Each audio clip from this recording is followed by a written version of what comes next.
Welcome to SN creations. మీకు తెలుసా మీరు తాగే వాటర్లో ఏముండాలో? మరి వాటర్లో యాజ్ ఏ సైన్స్ ప్రకారం మనకి ఏ గుణాలు ఉండాలి? 2 గుణాలు ఖచ్చితంగా మీరు చూసుకోవాల్సి ఉంటుంది. మొదటిది పిహెచ్. వాటర్ యొక్క పిహెచ్ని అలాగే వాటర్ యొక్క టీడీఎస్ని బట్టి ఆ వాటర్ మంచిదా కాదా అనేది నిర్ణయిస్తూ ఉంటారు. వాటర్ యొక్క పిహెచ్, పొటెన్షియల్ ఆఫ్ హైడ్రోజన్. మీకు ఈ చార్ట్లో కనిపిస్తున్నట్టు వాటర్ యొక్క పిహెచ్ 7 ఉందంటే అది న్యూట్రల్, 7 కన్నా తక్కువ ఉందంటే ఎసిడిక్ నేచర్, 7 కన్నా ఎక్కువ ఉందంటే alkaline nature.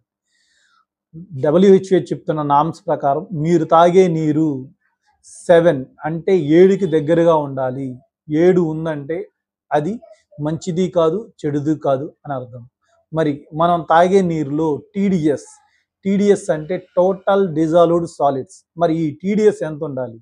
As a WHO norms ప్రకారం టీడీఎస్ అనేది 50 నుంచి 150 ఉంటే ది బెస్ట్ వాటర్ అని, 150 నుంచి 250 ఉంటే గుడ్ వాటర్ అని, అలాగే 250 నుంచి 300 మధ్య ఉంటే ఫెయిర్ వాటర్ అంటే తప్పదు అనుకుంటే ఈ వాటర్ తాగొచ్చు.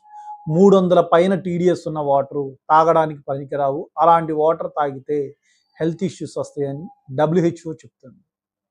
కాబట్టి మీరు తాగే వాటర్లో పిహెచ్ 7 పిహెచ్ ఉందా?